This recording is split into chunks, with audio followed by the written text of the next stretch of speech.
Bonjour à tous et bienvenue sur la chaîne du temps libre, moi c'est Anso et aujourd'hui on se retrouve pour parler d'un nouveau service presse, toujours reçu via le site simplement. Et oui, encore et toujours, mais honnêtement j'ai été vraiment très demandée sur ce site et je vous avoue que des fois j'ai vraiment du mal à m'en sortir, mais je suis on ne peut plus touchée parce que jusque là je fais de superbes découvertes et c'est toujours un plaisir de découvrir des auteurs dont on n'entend pas parler. Pour l'instant, peut-être que ils seront un peu plus connus par la suite, je l'espère pour eux, parce que pour l'instant, hein, j'ai beaucoup de positifs quand même dans toutes ces lectures. Là n'est pas la question, dans cette vidéo on va parler de 6 cordes au cou, écrit par Didier Desdevenets, que je remercie forcément pour ce service presse. Ici on va se retrouver un peu plongé dans une espèce de thriller, dans un univers musical très rock. Là on se plonge dans quelque chose de plus rock'n'roll. Donc c'était très intéressant à découvrir. Je vous avoue que c'est pas forcément mon genre de prédilection, mais j'ai eu une période où j'aimais beaucoup les titres un peu rock'n'roll. Je ne connais pas la moitié des groupes cités, je ne sais pas si ils le sont vraiment. Je pense que oui quand même. C'est vrai que encore une fois, chroniqueuse en carton, je me suis pas renseignée. Mais parce qu'en fait, c'est qu'un détail, que ce soit de vrais groupes ou pas, de vraies personnes ou pas, avec quelque chose de totalement créé, ça ne change rien à l'histoire. Ce que j'ai aimé, c'est vraiment ce pitch de base, c'est-à-dire mélanger le thriller et un univers très rock. Et en soi, il y a une enquête, mais une enquête pour trouver à la base un objet musical, une guitare. Voilà. Donc en fait dans ce livre on suit Vincent qui malheureusement a perdu son papa, qui est mort je crois d'une crise cardiaque. Voilà comme ça, subitement, soudainement, personne ne l'a vu venir. Lui ne vivait pas du tout en région parisienne là où ses parents vivaient. Il était parti s'expatrier vers Montpellier je crois, en tout cas dans le sud de la France. Et là forcément il va remonter sur Paris pour les funérailles de son père, même si avec lui il a eu une relation un peu tendue. C'est-à-dire qu'il a toujours eu l'impression que son père n'était pas fier de lui. Il faut dire qu'ils partagent tous les deux cette passion de la musique et du rock en particulier, hein, parce que c'est pas n'importe quelle musique non plus, ils ont le même style. Son papa était une sorte de brocanteur d'objets, un chercheur de trouvailles, d'objets de collection, enfin voilà. En fait, il a fait son entreprise à lui, où justement ses clients lui demandaient de lui trouver tel instrument, qui valait cher ou pas, hein, peu importe, ça pouvait être des transactions aussi banales. Et peu à peu, il s'est lancé dans des transactions un peu plus rares. Et forcément, son fils ne faisait pas partie de cette aventure au début. Lui, il était animateur radio dans le sud. Et là, en fait, lors de l'héritage, de la lecture du testament, son père lui a légué en fait son entreprise, mais il l'oblige à rester en région parisienne pour vraiment s'occuper de son entreprise et pas de le faire à distance et puis de laisser l'assistante qui elle est toujours engagée tout gérer. Et puis lui il est là, oui ok, j'ai repris l'entreprise mais je fais ma vie à Montpellier. Donc c'était une des conditions de son papa. Et bah voilà, il va reprendre du coup cette entreprise, hein, et il va découvrir qu'en fait, finalement, ce que son père faisait, ça lui plaît beaucoup.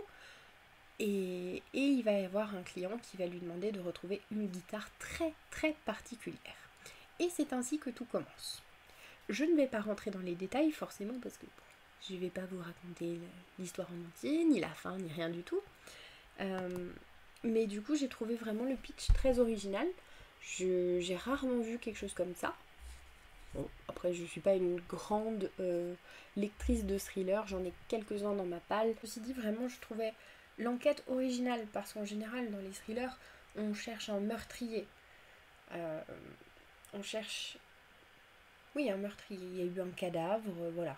Ça part en général d'un meurtre. Et là, c'est juste que ça part d'un objet qui est presque introuvable, qui est considéré comme introuvable, et une guitare unique. Donc pour trouver sa piste, c'est un peu compliqué malgré les logiciels et le rangement entre guillemets des archives de son père et tout est très clair, mais il n'en trouve pas la trace, donc c'était vraiment très intéressant. Je dois dire qu'à un moment donné, je savais pas trop vers quoi on allait aller, mais passé un certain cap, il commence à se passer des choses, des mystères liés à cette fameuse guitare, et c'est là que tout... C'est là qu'en fait la lecture m'a happée. Voilà, je lisais, mais j'avais vraiment envie de savoir la suite. Alors oui, il n'est pas très long, C'est vrai, il fait même pas 300 pages. Mais je dois vous dire que ces derniers temps, dans ma vie professionnelle, le rythme était vraiment très intense. J'ai eu énormément de mal à me poser pour lire et à rester concentrée sur ce que je lisais, parce que dans ma tête, voilà, le travail tourne, et puis tout ce qu'on a à faire, et puis comment on va le faire, et puis qu'est-ce qui nous attend demain, etc. Du coup, je veux vous dire que vraiment, la concentration, à un moment, elle n'était pas là, hein, clairement. Donc, ouais, c'est pas beaucoup 300 pages, mais pour moi, ouais, ça peut être énorme. Mais voilà, il y a un moment où j'ai tout bouffé, en fait. À peu de choses près. Et c'est là qu'en fait, ça m'a vraiment happée et intriguée, parce qu'il se passait justement pas mal de choses. Il y a eu certaines personnes qui sont mortes. C'est peut-être que le hasard, hein, ça, voilà. Mais du coup, on est quand même là à se demander est-ce que c'est lié, est-ce que c'est pas lié, comment ça a pu se passer, pourquoi, etc. Je dois vous dire que, en général, je suis quand même assez douée sans me vanter pour anticiper les fins en fait. Peu importe que ce soit un thriller, une romance, c'est pas compliqué, vous me direz, hein. Un roman contemporain, ce genre de choses. C'est vrai que les chutes qui me surprennent sont assez rares, sont peu nombreuses. Et en général, oui, je vois venir le truc et puis ça me déçoit. Et là, en fait, plus j'avançais, plus je me posais des questions. J'arrivais vraiment pas à comprendre comment ça allait se terminer. Donc ça, c'est très appréciable. Et quand arrive la fin, et que je sors de ma lecture en mode faites un arrêt sur image sur cette superbe tête, hein.